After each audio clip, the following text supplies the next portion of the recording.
Good morning बच्चों। मैं अनुराधा राजपूत आपकी पर्यावरण की अध्यापिका और आज मैं आपको पढ़ाऊंगी पर्यावरण का पाठ 17 जिसका नाम है फांदली दीवार। ये जो पाठ है इसमें एक लड़की जिसका नाम अफसाना मंसूरी है उसके बारे में बताया गया है कि किस तरह उसने छोटी सी उम्र में खेलना शुरू किया और आज वो नेशनल खिलाड़ी है फुटबॉल की। तो हम इस पाठ में उसी के बारे में बात करेंगे। अफसाना मंसूरी है तो सिर्फ 13 वर्ष की, पर वह अभी से दीवार फांद चुकी है। वह दीवार जो उसकी झुग्गी और बास्केटबॉल कोर्ट के बीच है।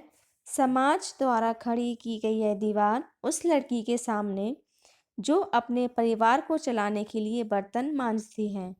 लिंग भेद की दीवार भी जो उसकी माँ ने उसके सामने खड़ी की थी, आज अफसाना खुद एक बुलंद मजबूत दीवार है।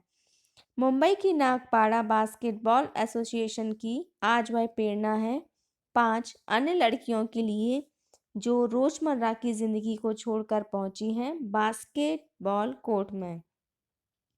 आज अफसाना एक सितारा है, एक उभरती टीम का। इस टीम ने मुंबई के कई क्लबों की टीम को अचरज में डाल दिया। सिर्फ अपनी हिम्मत और थोड़ी सी मदद के सहारे यह टीम पहुंची जिला स्तर टूर्नामेंट के सेमीफाइनल में। एक मुलाकात। हमने अफसाना और उसकी नागपाड़ा बास्केटबॉल टीम के बारे में अखबार में पढ़ा। तब सोचा कि क्यों ना हम इस टीम की लड़कियों से मिलें और तुम सभी से इनकी पहचान कराएं। हम मुंबई के छत्रपति शिवाजी टर्मिनल पर उतरकर चल पड़े नागपाड़ा की तरफ। स्टेशन से पैदल चलो तो नागपाड़ा लगभग 20 मिनट की दूरी पर है। हमने वहां अफसाना और नागपाड़ा बास्केटबॉल एसोसिएशन की लड़कियों से बातें की। तुम भी पढ़ो, इनसे हुई हमारी एक मुलाकात। अफसाना, जरीन, खुशनूर और आफरीन से। ये लड़कियां पहले तो ज़रा चुपचाप थी, जब शुरू हुई तो बस। जरीन ने शुरुआत की, मेरा घर हमारे इस ग्राउंड के बिल्कुल सामने है। मेरा भाई भी यहाँ खेलता है। मैं अपनी बालकनी में खड़े खड़े लड़कों का खेल देखती रहती। तब मैं 7वीं में पढ़ती थी। जब लड़कों का मैच होता तो बहुत सारे लोग देखने आते। जीतने वाली टीम को बहुत सराहा जाता। खिलाड़ियों को सभी चीयर्स करते और उनकी हिम्मत बढ़ाते। यह सब देखकर मुझे लगता क्यों ना मैं भी खेलूं। क्या मुझे भी अपना हुनर सबके सामने दिखाने का मौका मिलेगा। तब मैंने हमारे कोच को कुछ डरते हुए पूछा। वे मेरे पापा के अच्छे दोस्त भी हैं। उन्होंने कहा, क्यों नहीं, अगर तुम कुछ और लड़कियों को साथ में ले आओ तो हम तुम्हें भी सिखाएंगे, फिर तुम्हारी भी टीम बनेगी। खुशनूर। शुरू में मम्मी पापा ने मुझे मना कर दिया। जब मैंने थोड़ी जिद की तो वे मान गए।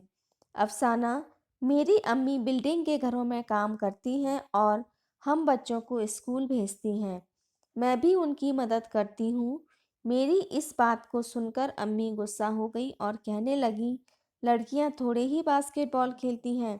काम करो, स्कूल जाओ, ठीक से पढ़ो। ग्राउंड पर खेलने की कोई ज़रूरत नहीं। मेरी सहेलियों ने मनाया और कोच सर ने समझाया तो अम्मी मान गई। आफरीन। हाँ, हम लड़कियां हैं इसलिए हमें मना किया जाता है। मेरी दादी बहुत गुस्सा करती हैं, लेकिन हम तीनों बहनें फिर भी यहाँ खेलने आती हैं। दादी आज भी हमें डांटती हैं, हमारे कोच सर को भी। दादी का कहना है, खेलने के लिए ठीक सामान चाहिए, ताकत के लिए दूध पीना पड़ेगा, इतने पैसे कहाँ से आएंगे। मगर डैडी हमारे मन की बात को समझते हैं। वे हमें खेल के पैंतरे भी सिखाते हैं। मेरे डैडी भी अपने बचपन में इसी ग्राउंड में खेला करते थे। उनके पास ना खेलने के जूते थे ना कोई खास कपड़े। वे प्लास्टिक की बॉल से प्रैक्टिस करते थे। डैडी ने बताया कि जब बच्चू खान ने उन्हें देखा तो सोचा, यह लड़का कितना अच्छा खेलता है, उसे ठीक से सीखना चाहिए। उन्होंने मेरे डैडी को खेल के कपड़े और जूते दिए। मेरे डैडी बहुत अच्छे खिलाड़ी बन सकते थे, पर घर की जिम्मेदारी के कारण उन्हें यह सब छोड़कर काम पर जाना पड़ा। इसलिए वे चाहते हैं कि हम बच्चे खेलें और अच्छे खिलाड़ी बनें। एक लड़की, शुरुआत में हमें थोड़ा अजीब लगता था। यहाँ पर लड़कियों की यह पहली टीम है ना। जब हम यहाँ प्रैक्टिस करते थे तो कुछ लोग देखने आते। उन्हें लगता कि लड़कियाँ कैसे बास्केटबॉल खेल रही हैं, मगर अब कोई इतने अचरज से नहीं देखता। अब सब मानने लगे हैं कि हम भी अच्छा खेल सकती हैं। अफसाना: जब हमने खेलना शुरू किया तब मैं 11 साल की थी। तब हमें मैच के लिए किसी और जगह जाना भी मना था। अब 2 साल बीत गए, अब हम और जगह भी मैच खेलने जाते हैं, मगर यह हुआ हमारी मेहनत से और कोच सर के सिखाने से। हाँ, बहुत मेहनत करते हैं हम। हमारे सर बहुत सख्त हैं। हम साथ मिलकर पहले दौड़ लगाते हैं, फिर कसरत करते हैं। सर हमें अच्छा खेलना सिखाते हैं, बॉल को कैसे अपने पास टिकाए रखना है, दूसरी टीम के खिलाड़ियों को छकाना है, बास्केट में बॉल कैसे डालना है, एक दूसरे को बॉल कैसे कैसे देना चाहिए, दौड़ लगाना, गोल करना, इन सब की प्रैक्टिस करवाते हैं। आफरीन: सर कहते हैं तुम यह सोचकर मत खेलो कि तुम लड़कियां हो, एक खिलाड़ी की तरह खेलो। अगर कभी छोटी मोटी चोट लगे तो भी खेलते रहो। हम एक दूसरे को सहारा देते हैं, कह देते हैं चल उठ, कुछ नहीं हुआ। अब हमारा खेल भी बहुत अच्छा हो गया है। सब कहते हैं हमारा खेल भी लड़कों की टीम की तरह हो रहा है। हम लड़कों की टीम के साथ भी खेलते हैं। तब हम चाहते हैं कि लड़के भी हमें खिलाड़ियों की नज़र से देखें। हम लड़कियां हैं, इसलिए हमें कोई छूट ना मिले। कभी कभी लड़के हमारे खेल की नकल करते हैं, तब हमें गुस्सा आता है, पर हम उसे एक चैलेंज की तरह लेकर अपनी गलतियां सुधारते हैं। अगर लड़के चीटिंग करते हैं तो हम उन्हें डांट भी देते हैं। हमारी टीम बहुत खास है। हमारी टीम में एकता है। झगड़ा हो जाए तो जल्दी ही सुलझा लेते हैं, जल्दी ही भूल भी जाते हैं। साथ में मिलकर रहना हमने यहाँ सीखा। हमारी टीम में से कुछ लड़कियों को मुंबई शहर की तरफ से खेलने का मौका मिला। यह मैच शोलापुर में हुआ था। जरीन: जब हम मैच खेलने शोलापुर गए तो उस टीम की बाकी लड़कियां अलग अलग जगहों से आई थीं। वे हमसे ठीक से बात भी नहीं करती थीं, हमसे जूनियर की तरह बर्ताव करती थीं, हमें बराबर खेलने का मौका भी नहीं देती थी। हमें बहुत बुरा लगता था। उस टीम में आपसी सहयोग बिल्कुल भी नहीं था। मैच के दौरान जब मैंने बॉल को टीम की एक लड़की की तरफ फेंका तो वह ठीक से पकड़ नहीं पाई। फिर मुझे ही डांटने लगी कि मेरी ही गलती है। ऐसी ही गलतफहमी में हम वह मैच हार गए, मगर हमारी टीम में ऐसा नहीं होता है। हम एक दूसरे की गलती संभाल लेते हैं। अगर खेल में दूसरे की गलती के कारण गोल ना बन पाए तो भी हम चिढ़ते नहीं हैं। सोचते हैं कोई बात नहीं, अगली बार ज़रूर अच्छा करेंगे। एक दूसरे को संभाल लेना ही असली बात है, क्योंकि हम एक टीम के खिलाड़ी हैं। आफरीन: शोलापुर में खेलने के बाद हमें अपनी टीम की खासियत समझ में आई। हमें पता चला कि हमारा आपसी सहयोग कितना अच्छा है। हम एक दूसरे को समझ लेते हैं, संभाल भी लेते हैं। हर एक खिलाड़ी कितना भी अच्छा हो, अगर टीम ठीक से साथ मिलकर ना खेले तो हम भी हार सकते हैं। टीम के लिए हर खिलाड़ी की ताकत और कमजोरी को समझना ज़रूरी है। अफसाना: जब से हम अच्छा खेल रहे हैं तब से हमें कई जगह जाने के मौके मिल रहे हैं। हम अपने राज्य और शहर के लिए खेले हैं। हमें उम्मीद है कि कड़ी मेहनत करके हम अपने देश के लिए भी खेलेंगे।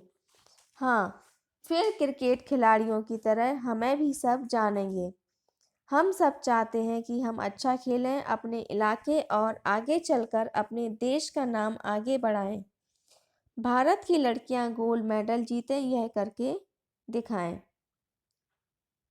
खुशबू, सच में देखो तो आज जो हम हैं वह हमें आसानी से नहीं मिला। हम लड़कियों को बहुत मेहनत करनी पड़ी, घर वालों को समझाना पड़ा, कभी झगड़ा भी करना पड़ा।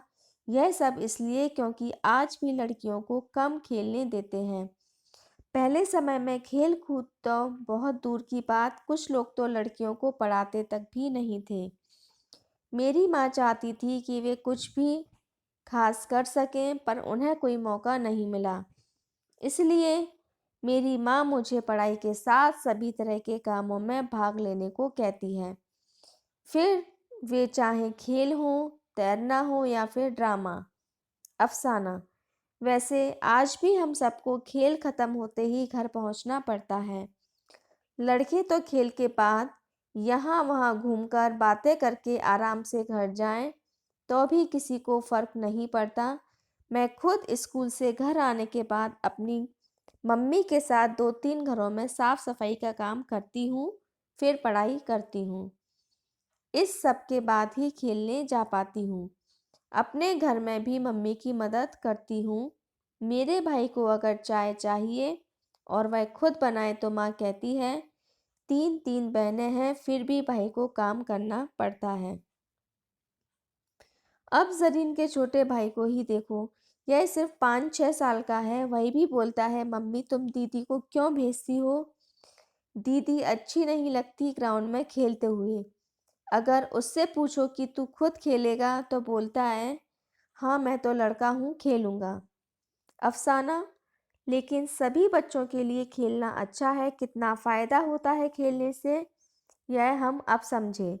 मैं चाहती हूँ कि मैं बहुत अच्छी खिलाड़ी बनूँ ताकि सब लड़कियाँ और लड़के भी चाहें कि वे मेरे जैसे बनें। आफरीन, मैं सिर्फ इतना कहना चाहती हूँ कि जब तुम कुछ बनने का सपना देखते हो तो उसे पूरे करने की कोशिश करो। खुशनूर, अगर यह लगता है कि हमें कुछ बनना है तो उसके लिए पहले खुलकर कहना चाहिए, अपनी इच्छा बताना चाहिए। अगर यह नहीं किया तो बाद में पछतावा होगा।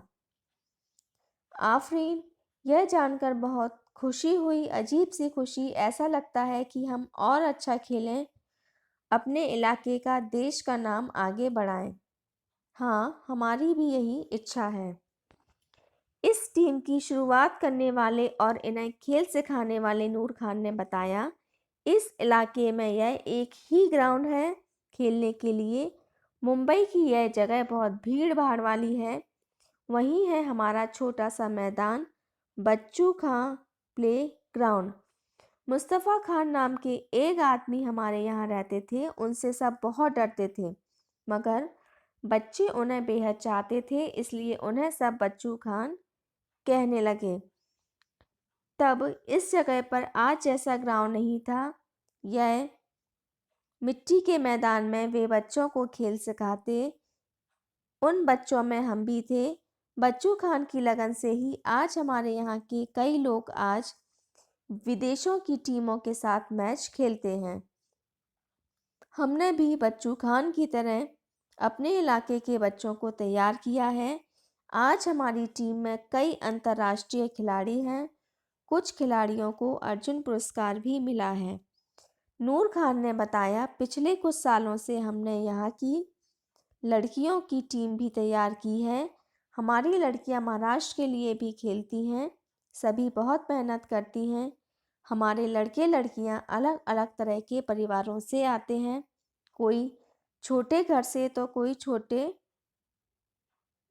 थोड़े बड़े, कोई उर्दू मीडियम से तो कोई अंग्रेजी, मगर यहाँ आकर ये सब एक टीम बनाते हैं। तो इस पार्ट में हमने जाना कि कैसे लड़कियों की एक टीम तैयार की गई जो कि बास्केटबॉल खेलती थी, और इस टीम में सभी वो लड़कियां थीं जो किसी न किसी कारण से खेलने के लिए नहीं आ सकती थीं, फिर भी वो खेलने आई और उन्होंने महाराष्ट्र के लिए खेला और अपनी खुद की एक टीम बनाई जिसमें अफसाना मंसूरी, मुख्य खिलाड़ी थी और उसके कोच का नाम नूर खान था। आशा है आपको ये पाठ समझ में आया होगा। धन्यवाद।